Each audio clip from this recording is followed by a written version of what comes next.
Look closely at these two SUVs. To your neighbors, they look exactly the same. They are both boxy, they are both expensive, and they both say, "I have more money than you."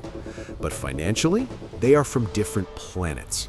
One of these cars is a masterclass in engineering that will probably outlive your children. The other is a ticking time bomb of depreciation that is designed to bankrupt you the second the warranty expires. Welcome to the ultimate showdown of 2026. On one side, we have the king of Instagram, the Land Rover Defender. On the other, the return of the legend, the new Toyota Land Cruiser. Today, we aren't just reading you the spec sheet. We are going to expose the reliability secrets that dealers try to hide, compare the real-world luxury, and do the math on which one of these is an asset and which one is financial suicide. If you're thinking of spending $80,000 this year, do not sign anything until you finish this video, because the winner is not who you think. Let's start with the only reason people actually buy these cars, the flex. Let's be honest, nobody buys a Defender to cross the Sahara Desert. They buy it to cross the parking lot at Whole Foods. And in that department, the Land Rover Defender is undefeated. It is a masterpiece of design. It manages to look rugged and wealthy at the same time. When you pull up to a valet stand in a Defender, you don't just look like you have money, you look like you have taste. You look like an architect or a tech CEO. It has that old money British charm that makes people treat you differently in traffic. Then you have the challenger, the Toyota Land Cruiser.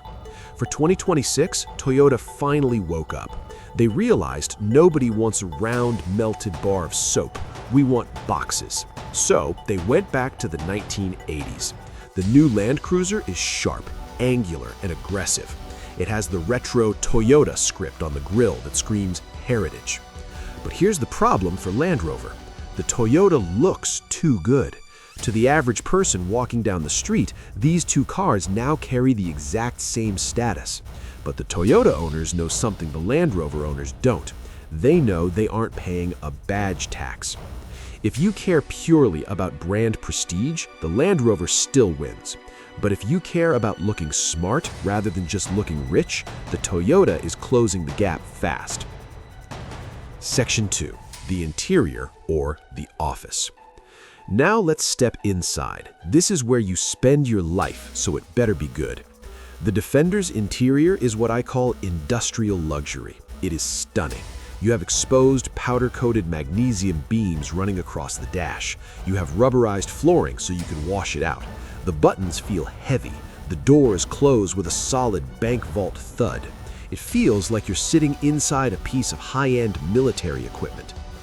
But it's British, and that means the technology is a gamble.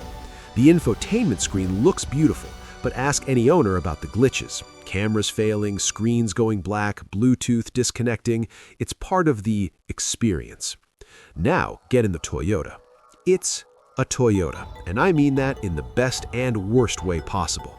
You don't get the magnesium beams, you get plastic, lots of it. But here's the difference. In 10 years, the Defender's leather might peel and the screen might die. In 10 years, the Toyota's plastic will look exactly the same as it does today. The buttons in the Toyota are big, chunky, and physical. You don't have to dig through 3 touchscreens just to turn on the heated seats.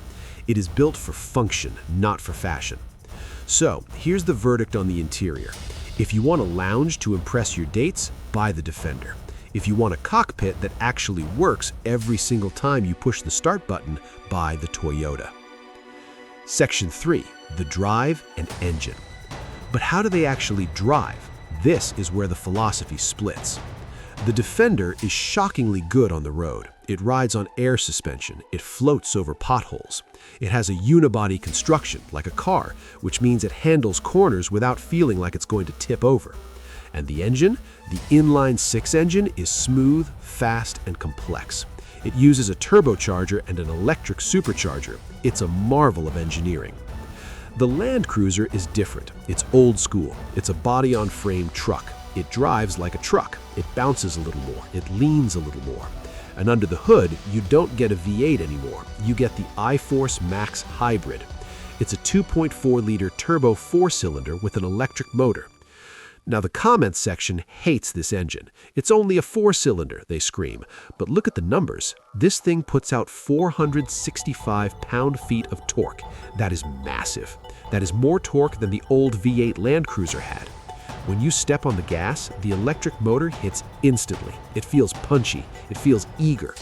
No, it doesn't sound as good as the Land Rover, but it will pull a house down. The Defender is the better highway cruiser. It's a private jet for the road. The Land Cruiser is a tractor in a tuxedo. It's rougher, but it feels unbreakable. Section 4, the nightmare, reliability. And now we get to the part of the video that Land Rover dealers don't want you to see. Now, we have to talk about reliability, and specifically the suspension. The Defender uses air suspension. It's amazing until it isn't. Air struts leak, compressors fail, sensors corrode. If you own a Defender out of warranty, you're sitting on a $4,000 repair bill just waiting to happen. You will wake up one morning, walk out to your driveway, and find your luxury SUV sitting on the ground because the suspension collapsed. The Land Cruiser, it uses steel springs. Do you know what steel springs don't do? They don't leak air. They don't need compressors. They just work. The Land Cruiser is built on the TNGAF platform. It shares parts with the Tacoma, the Tundra, and the 4Runner. Do you know what that means? It means you can fix this car anywhere in the world. You can find parts at any AutoZone. Any mechanic with a wrench can fix a Toyota. To fix a modern Land Rover, you need a specialist with a $10,000 computer and a prayer. And finally, let's talk about your wallet. This is the smart money analysis. Let's assume you buy both of these cars brand new in 2026. You drive them for 5 years. The Land Rover Defender is a luxury European SUV. History tells us these cars depreciate like a falling rock. In 5 years, that $90,000 truck will likely be worth $45,000. You just set 45 grand on fire for the privilege of looking cool. The Toyota is different. It is an anomaly. The used market for Land Cruisers is insane. These cars don't depreciate, they hibernate. Because reliability is valuable, people fight to buy used Land Cruisers. If you buy the Toyota, drive it for 5 years, and keep it clean, you might lose 10 or 15% of its value, maybe less. In some crazy markets, you might even break even. The Defender is a liability. It takes money out of your pocket every month in depreciation and potential repairs. The Land Cruiser is an asset. It holds its value like gold bullion. So, who wins the battle of 2026? It comes down to one question. How long are you keeping it?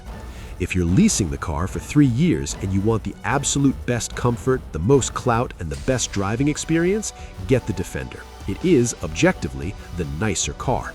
And since you have a warranty, who cares if it breaks? Let the dealer deal with it. But if you're buying with your own hard-earned cash, if you plan to keep the car for 5, 7, or 10 years, if you want a vehicle that will never leave you stranded and will hold its value when you sell it, there is only one choice: the Toyota Land Cruiser. The Defender is a toy for the rich. The Land Cruiser is a tool for the smart. But what do you think? Are you team reliability or team royalty? Would you risk the repair bills for the Land Rover badge, or are you taking the Toyota safe bet? Let me know in the comments below. I read every single one. And if you want to know which SUVs you should absolutely avoid in 2026 because of engine failures, click this video right here. You do not want to buy one of these by mistake. Drive safe, and I'll see you in the next one.